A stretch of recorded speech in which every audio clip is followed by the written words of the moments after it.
नरेंद्र मोदी जिंदाबाद, नरेंद्र मोदी जिंदाबाद,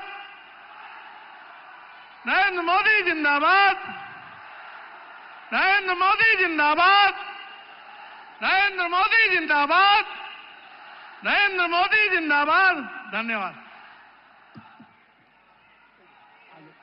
आगे अपने संचालन के लिए ममता मिश्रा जी से आग्रह करता हूं कि आप कार्यक्रम को आगे संचालित करें। ममता जी। हमारे यशस्वी प्रधानमंत्री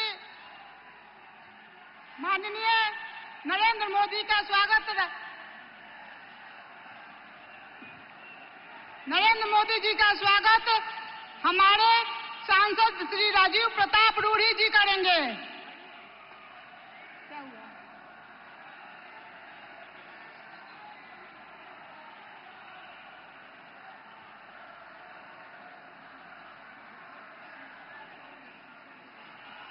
इस छपरा की पावन धरती पर हमारे यशस्वी प्रधानमंत्री श्री नरेंद्र मोदी जी का स्वागत राजीव प्रताप रूढ़ी जी करेंगे।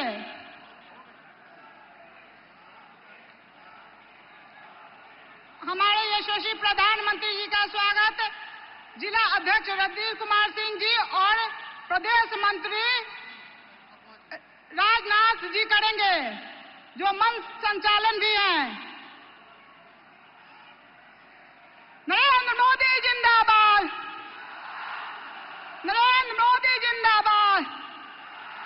एक अकेला सब पर भारी जी। अब हमारे यशस्वी प्रधानमंत्री जी का स्वागत नारी शक्ति वंदन नारी श्रीमती रागिनी गुप्ता, श्रीमती तारा देवी, श्रीमती स्वाति मिश्रा, श्रीमती गायत्री देवी सामूहिक रूप से हमारे यशस्वी प्रधानमंत्री जी का स्वागत करेंगी। एक अकेला सब पर भारी। एक बार आप हमारे यशस्वी प्रधानमंत्री जी के लिए नारा लगाइए, जय श्री राम, जय श्री राम, जय श्री राम, जय श्री राम।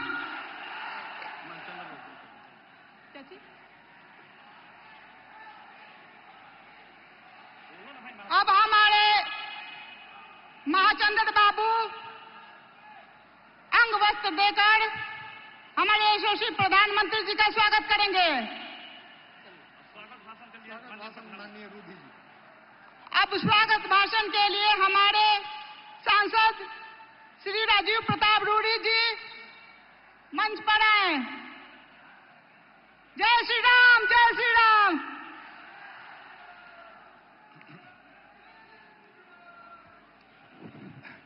मैं सिर्फ माननीय प्रधानमंत्री जी, जो हमारे विश्व के नेता हैं, हमारे मार्गदर्शक हैं, हमारे प्रेरक हैं, मैं सिर्फ 2 मिनट उनके स्वागत में यहां खड़ा हूं। और मुझे लगता है कि हमारे जैसे छोटे से कार्यकर्ताओं के लिए जो भी राजनीतिक यात्रा है, जो प्रेरणा है, मैं प्रत्येक दिन माननीय प्रधानमंत्री की उन तमाम योजनाओं को लेकर के जब सोचता हूं तो देखता हूं कि किस प्रकार से माननीय प्रधानमंत्री जी अपनी योजनाओं को हमारे जैसे छोटे कार्यकर्ताओं से मिलकर के उसको कार्यान्वित। माननीय प्रधानमंत्री जी, मैं इतना ही कहना चाहूंगा कि आज जो हम चुनाव लड़ रहे हैं, मैं अपने राजनीतिक जीवन का ये 11वां चुनाव लड़ रहा हूं और मैं देख रहा हूं कि मेरे खिलाफ जो प्रतिद्वंदी है वो एक परिवार है और उस परिवार के पूरे खानदान की लड़ाई मेरे से होती रहती है। और मैं परिवारवाद के खिलाफ आपका मंतव्य जानता हूं, लेकिन आपके आशीर्वाद से अगर मेरा परिवार कोई है तो वो भारतीय जनता पार्टी है। मेरा कोई परिवार है तो भारतीय जनता पार्टी का कार्यकर्ता है।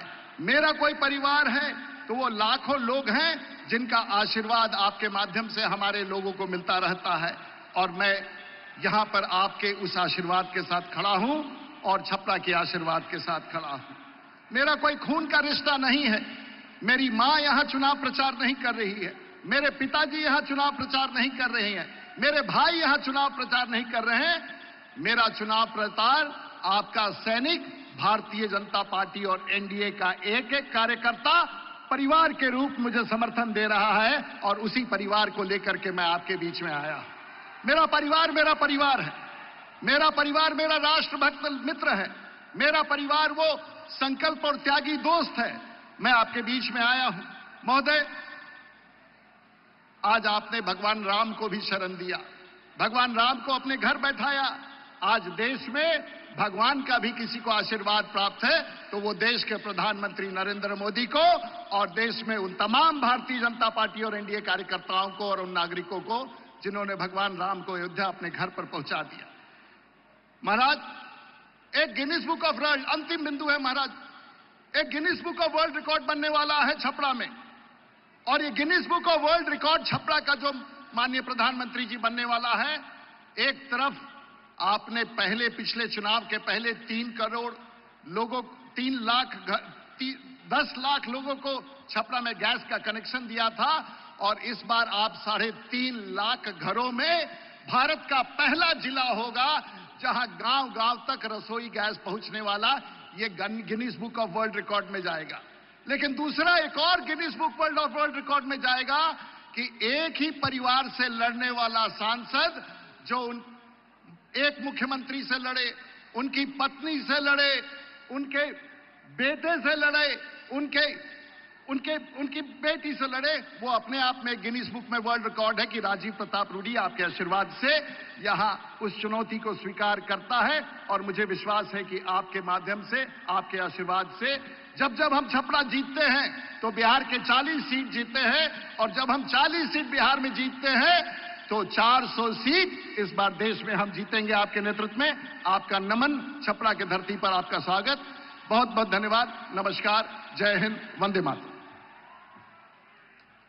अब हम सब जिनके इंतजार में 4 घंटे से इस 44 डिग्री तापमान में भी हम लोग ललायित हैं, वैसे नए भारत के नए शिल्पकार, देश के यशस्वी माननीय प्रधानमंत्री नरेंद्र भाई मोदी जी से आग्रह करता हूं कि आवे, हम सबको बड़े ही विनम्र भाव से आग्रह करता हूं कि आवे और सारण वासियों को संबोधित करने की कृपा करें।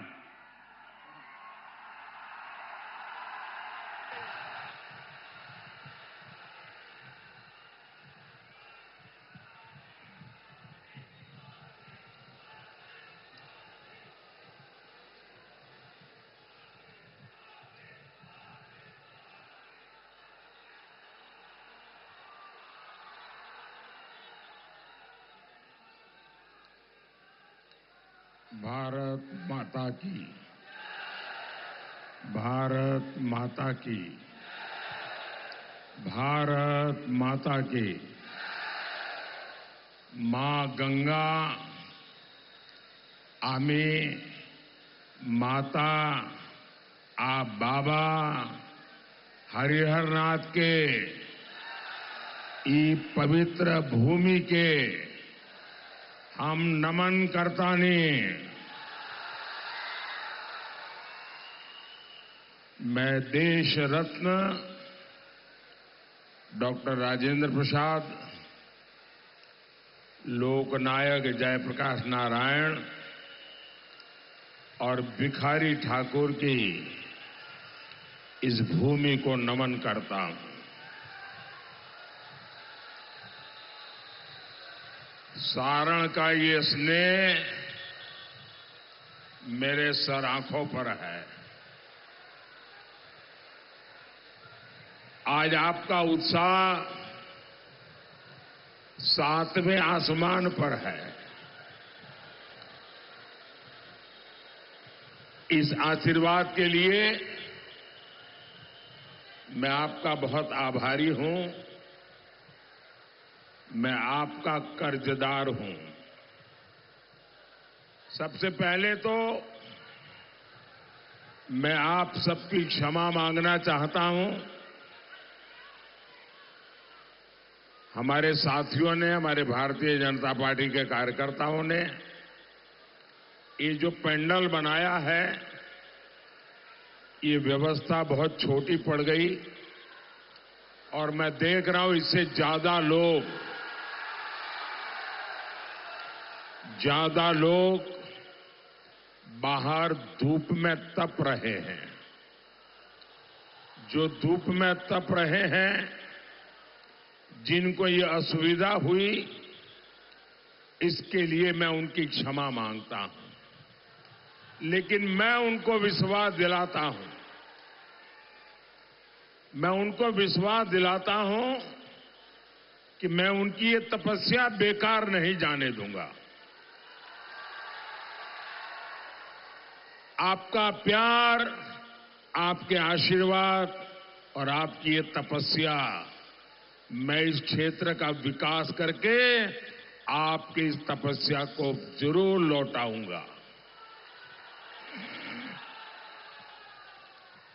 साथियों, ये चुनाव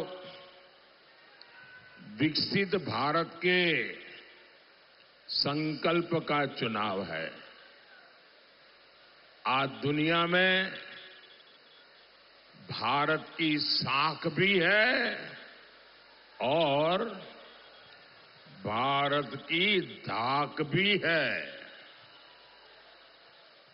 भारत की साख और धाक,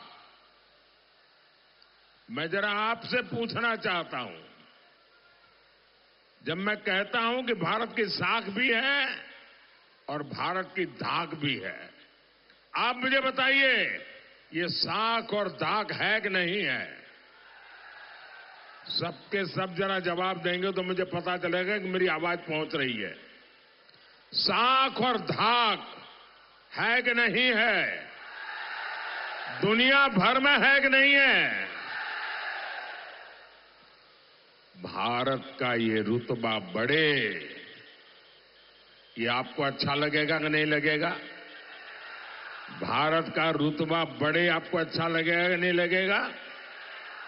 ये रुतबा बढ़ाने के लिए ये चुनाव है। ये चुनाव देश की साख, देश की धाक और देश का रुतबा बढ़ाने के लिए है, और जिसके लिए हर हिंदुस्तानी को गर्व होता है, आपको भी गर्व होता है। साथियों, हमने अभी चंद्रमा पर तिरंगा फहराया है। भारत अंतरिक्ष में इससे भी आगे जाए, भारत विकास की नई ऊंचाइयों को छुए, ये 24 के इस चुनाव से तय होने वाला है। और आपने देखा होगा, हम तो जमीन से जुड़े इंसान हैं, तो चंद्रमा पर भी हमने नाम क्या रख दिया? शिव शक्ति रख दिया। भाई और बहनों, आपका ये मोदी, ये आपका सेवक है, और सेवक भी मामूली नहीं है, ये 24/7 ऐसा सेवक है। और मैं तो कहता हूं, आपके सपने ही मेरा संकल्प है, और इसके लिए 24/7 फॉर 2047 ये मोदी का गारंटी है।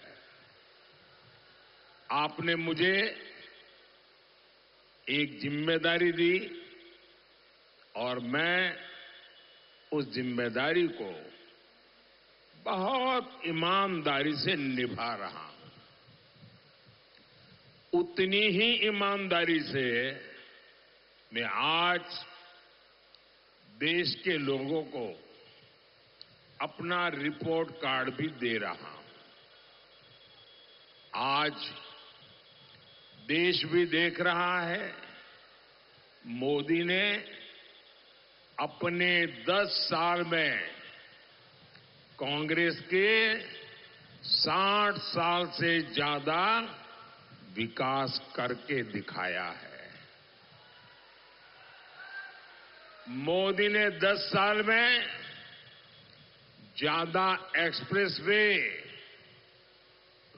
और हाईवे बनाए। मोदी ने 10 साल में ज्यादा आधुनिक ट्रेनें चलाई, ज्यादा रेलवे ट्रैक बिछाए। साथियों, हमारे देश में 60 साल में जितने एम्स खुले थे उससे 2 गुने ज्यादा एम्स हमने 10 साल में खोल दिए हैं। 10 वर्षों में हमने देश में मेडिकल कॉलेज की संख्या डबल कर दी है। यहां छपरा में भी 500 बेड का मेडिकल कॉलेज खुला है। आज देश के हर राज्य से एक्सप्रेस वे गुजर रहे हैं। पूरे देश में हाईवे का जाल बिछ रहा है। आप मुझे बताइए, ये आरजेडी का, कांग्रेस का, ये एनडीए के जो विकास है उसके सामने कोई मुकाबला है क्या? कोई मुकाबला है क्या? ये जनता को बुड़बक समझ है। ये जनता को बुड़बक समझ है का? ये पब्लिक है, सब जानती है। साथियों, कांग्रेस सरकारों ने इतने दशकों तक गरीब का पेट नहीं भरने दिया। गरीब और गरीब होता जा रहा था। देश की अर्थव्यवस्था बदहाल होती जा रही थी। लेकिन सरकार में बैठे लोग कहते थे और बिना शर्म कहते थे, हमारे पास क्या जादू की छड़ी है क्या? ये घोटाले करके अपनी तिजोरियां भर रहे थे, लेकिन गरीब का पेट भरने की चिंता उन्हें नहीं थी। साथियों, ये मोदी है जिसने गारंटी दी कि कोई गरीब भूखा नहीं सोएगा। गरीब के घर का चूल्हा जलता रहेगा। ये मोदी है जिसने गारंटी दी और आज 80 करोड़ देशवासियों को मुफ्त में राशन पहुंच रहा है। ये मोदी है जिसने गारंटी दी कि मैं जिसके पास घर नहीं है, जो झुग्गी झोपड़ी कच्चे मकान में जिंदगी गुजारता है, जो गर्मी में, बारिश में, ठंड में परेशानी से जीता है, मोदी चैन से नहीं बैठ सकता। इसलिए मोदी ने तय किया, मैं गरीबों के लिए पक्के घर बनाऊंगा।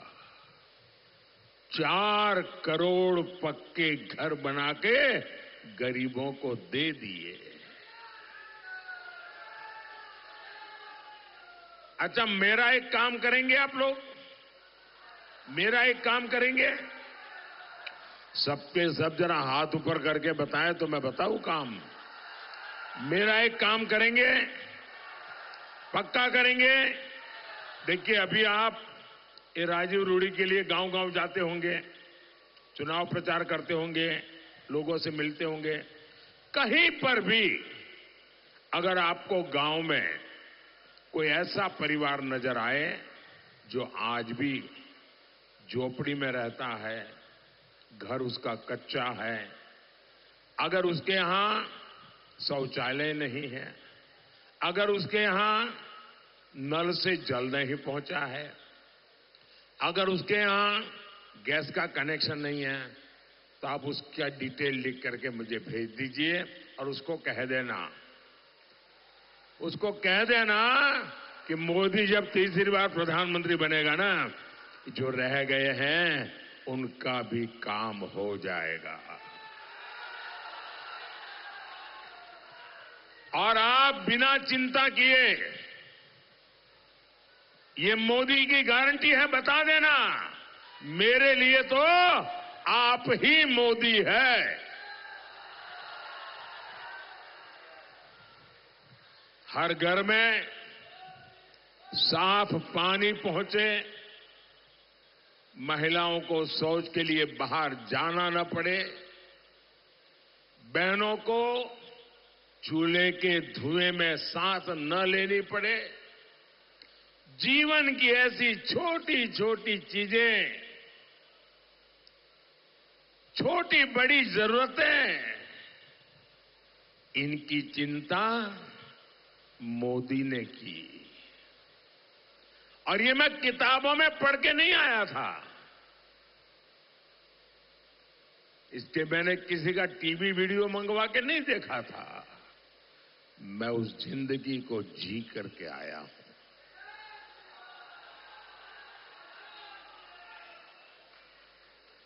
मैंने गरीबी को जिया है, इसलिए गरीब के दुख दर्द समझने के लिए मुझे किसी डेलीगेशन की जरूरत नहीं पड़ती है।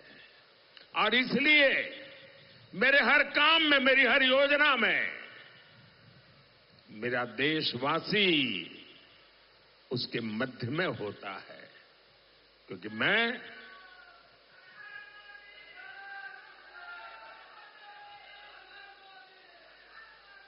और इसका सबसे ज्यादा फायदा किसे हुआ? हमारे बिहार जैसे राज्यों को हुआ। आज बिहार के 8 करोड़ से ज्यादा जरूरतमंदों को मुफ्त राशन मिल रहा है। 1.25 करोड़ शौचालय बिहार की बहनों के लिए बने हैं। बिहार में 40 लाख परिवारों को प्रधानमंत्री आवास मिले हैं। और मोदी इतने पर ही नहीं रुका है, मोदी ने तय किया है अगले 5 वर्षों में हम गरीबों के लिए 3 करोड़ और घर बनाएंगे। मोदी को एहसास है कि हमारे युवाओं को अपने माता पिता के इलाज की चिंता रहती है। आजकल हर परिवार में माता पिता, दादा दादी, नाना नानी, चाचा चाची, बुजुर्ग होते ही होते, हर परिवार में होते। और 70 साल के बाद कोई न कोई बीमारी भी होती है। सब मेरे जैसे थोड़े होते हैं। और मुझे तो परमात्मा ने आपकी सेवा के लिए भेजा है, इसलिए वही मुझे तो संभाल लेता है। लेकिन आपके परिवार में तो कोई न कोई बीमारी होती है, और उसके कारण जो बेटा बेटी कमाते हैं उन पर डबल चिंता रहती है कि माँ बाप की सेवा करें, उनकी बीमारी में इलाज करें, कि बच्चों की पढ़ाई का चिंता करें, बच्चों के सपने पूरा करें, क्या करें, ये उसकी चिंता होती है। और इसलिए मैंने तय किया है, अब आप अपने माता पिता की, दादा दादी की, चाचा चाची की, नाना नानी की, जो 70 साल से ऊपर के हैं, बीमारी में उनकी इलाज की चिंता मत कीजिए। दिल्ली में उनका बेटा बैठा है, अब उनके इलाज की चिंताएं मोदी करेगा। 70 साल से ऊपर की आयु के बुजुर्गों के इलाज को मुफ्त करने की हमने व्यवस्था सोची है। और ये मोदी की गारंटी है।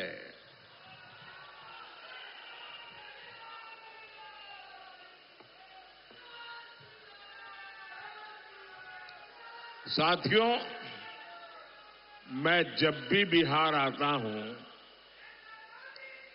आरजेडी को कहता हूं कि वो अपने काम पर बिहार के लोगों से वोट मांगे।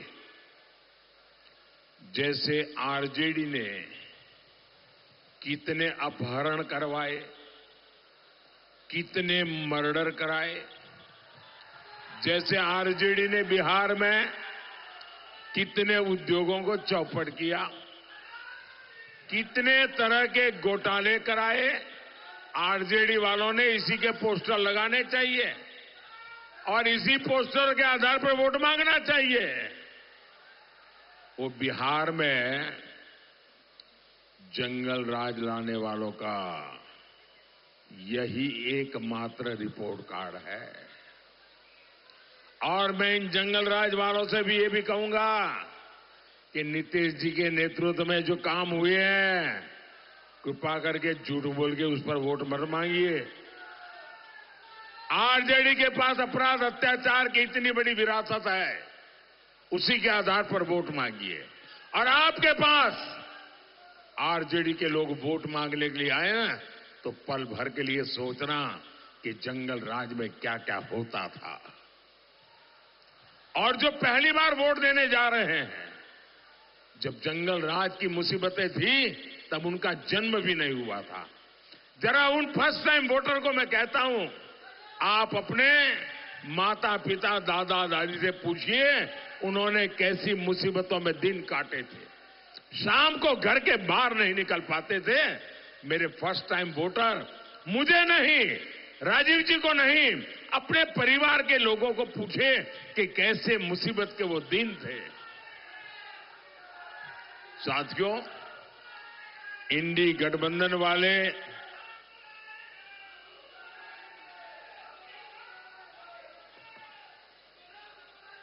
इंडी गठबंधन वाले आजकल मुंगेरी लाल के सपने भी देख रहे हैं। ये सपना देख रहे हैं कि केंद्र में इनकी सरकार बन जाएगी। और इन लोगों ने एक और बात तय कर ली है। ये लोग, भाई मेरी आवाज आपके जैसी मजबूत आवाज नहीं है मेरी। अगर आप मुझे अवसर दिया तो मैं बोलूं। इतने प्यारे नौजवान हो आप, इतने उत्साह से भरे हुए हो, लेकिन आपकी जो आवाज है ना उसको संभाल के रखना, कभी काम आएगी बहुत। इन लोगों ने सोचा है कि 5 साल में 5 प्रधानमंत्री। अब देखिए मुंगेरी लाल सपने कैसे देखते हैं, क्योंकि वो भानु बहन का कुनबा इकट्ठा होने वाला नहीं है जी। ये भानुमति का कुनबा इकट्ठा होने की संभावना नहीं है। इसलिए नई फॉर्मूला लाए कि हर साल एक प्रधानमंत्री, 5 साल में 5 प्रधानमंत्री। अब मुझे बताइए भाई, 5 साल में 5 प्रधानमंत्री होंगे तो इस देश का भला होगा क्या? भला होगा क्या? मुझे बताइए, भला होगा क्या? अरे आपके स्कूल में बच्चा पढ़ता है ना, और अगर हर 2 महीने में टीचर बदल जाए तो आप जाकर के शिकायत करोगे कि भाई ये हर 2 महीने में टीचर बदल जाता है, मेरे बच्चे का क्या होगा? ये कहते हैं 5 साल में 5 प्रधानमंत्री। अब मैंने सुना था कि एक बार 10 किसान इकट्ठे हुए और उन्होंने सोचा कि थोड़ा पैसा निकाल करके हम ट्यूबवेल करें और पानी निकाल करके खेती अच्छी करें। तो उन्होंने पानी की जानकारी वालों को बुलाया। तो उन्होंने कहा, देखिए भाई 100 मीटर नीचे जाओगे तो पानी मिलेगा और आपके 10 खेतों में पानी से खेती हो सकती है। तीनों के बहुत अच्छी बात है। अगर 100 मीटर नीचे जाते हैं तो अपना तो काम हो जाएगा। तो इन 10 लोगों ने कहा कि ऐसा करो भाई, 10 मीटर मेरे खेत में गड्ढा करो। दूसरे ने कहा 10 मीटर मेरे गड्ढा करो। तीसरे ने कहा 10 मीटर मेरे यहां करो।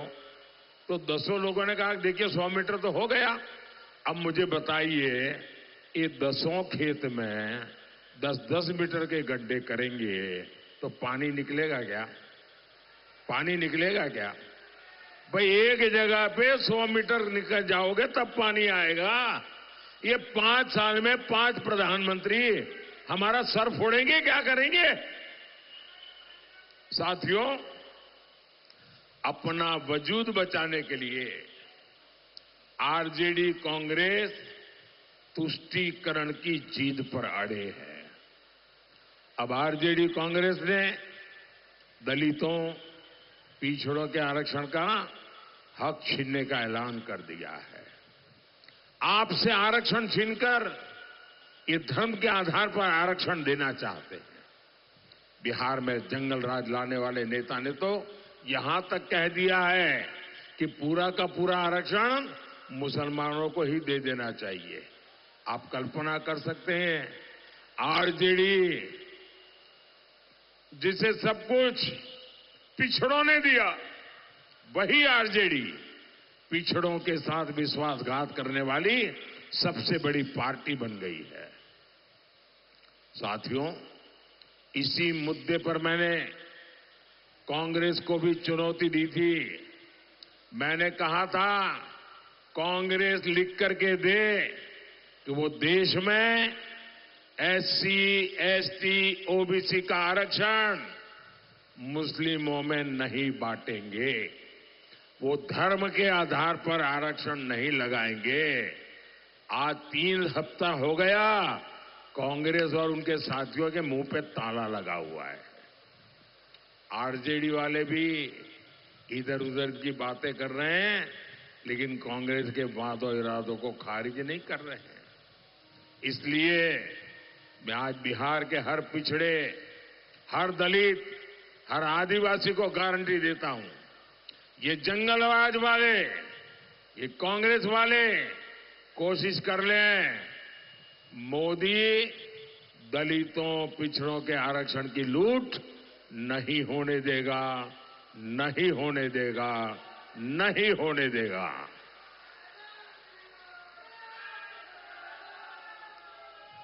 और आप याद रखना, वंचितों का जो अधिकार है, याद रखना, वंचितों का जो अधिकार है, मोदी उसका चौकीदार है।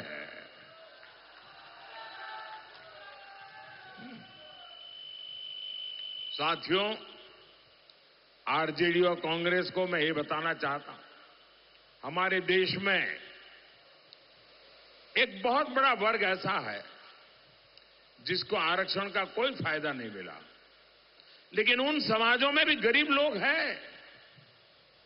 राजपूत समाज में भी गरीब लोग हैं, ब्राह्मण समाज में भी है, बनिया समाज में भी है। और इसलिए मैंने कहा कि समाज के जो अन्य वर्ग है, उनके जो गरीब बच्चे हैं, उनके लिए मैं 10% आरक्षण करूंगा। और आप देखिए, 10% आरक्षण किया, किसी का लूट करके नहीं किया,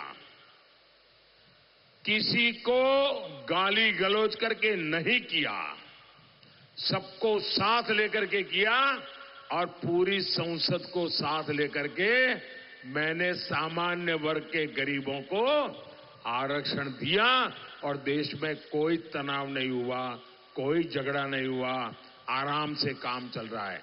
लेकिन ये मुसलमानों को देख करके आग लगाना चाहते हैं।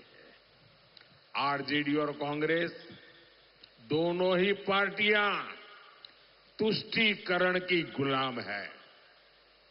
आप भी देखिए, इस चुनाव में कांग्रेस पार्टी के मुद्दे क्या है? कांग्रेस पार्टी का मुद्दा है वो आपकी संपत्ति का एक्सरे करवाएंगे। बताइए, आपके लॉकर में क्या पड़ा है, आपके खेत कहाँ है, कितनी जमीन है, घर में सोना है, चांदी है, मंगलसूत्र है, क्या क्या है आपके पास, ये सारा एक्सरे करवाएंगे।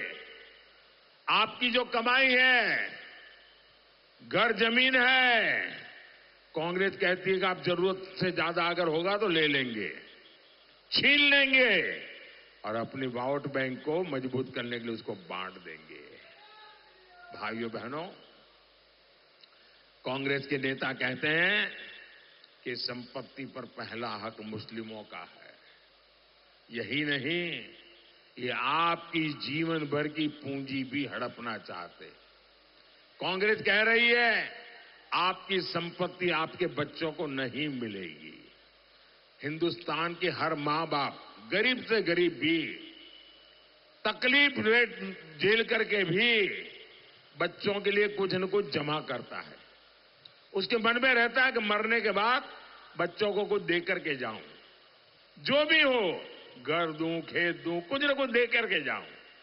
ये कांग्रेस वाले कहते हैं अब आप अपने बच्चों को नहीं दे पाएंगे। मतलब आपके माता पिता की जो संपत्ति है, उनकी मेहनत की संपत्ति है, वो अब आपको नहीं मिलेगी। आधे से अधिक ये विरासत कर लगा करके छीन लेने वाले हैं। मोदी इसके सामने दीवार बन के खड़ा है। मोदी ये नहीं करने देगा। आप मुझे बताइए, क्या ये विरासत कर देने के लिए कोई तैयार है क्या? आप दे सकते हैं क्या? भाइयों बहनों, हम ये लूट होने नहीं देंगे। साथियों, देश विरोधी और बिहार विरोधी ताकतों को जवाब आपका वोट देगा। मेरा अनुरोध है, 20 मई को सारण से राजीव प्रताप रूडी जी के पक्ष में बड़ी संख्या में कमल बटांग करके उनको विजयी बनाइए। और जब आप राजीव प्रताप रूडी को वोट देंगे ना, तो वो सीधा सीधा मोदी के खाते में जाएगा। ये मोदी के खाते में जाएगा। और राजीव प्रताप रूडी की एक बात मुझे बहुत अच्छी लगती है, जो उनके पास है वो मेरे पास नहीं है। आप उनको कभी भी देखिए, वो हमेशा मुस्कुराते हैं।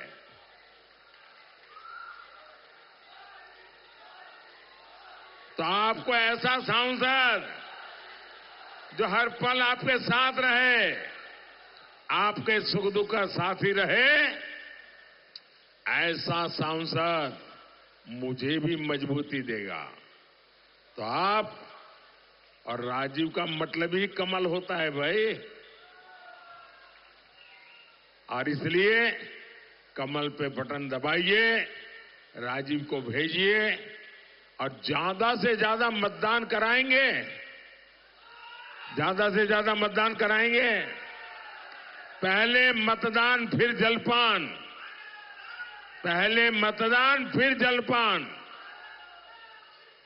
हर पोलिंग बूथ जीतेंगे, सारे पोलिंग बूथ जीतेंगे। अच्छा, मेरा एक काम करेंगे, मेरा काम करेंगे भाई। क्या कमाल है यार, राजीव के लिए तो सब करते हैं, हाँ, मेरे लिए कोई बोलता ही नहीं है।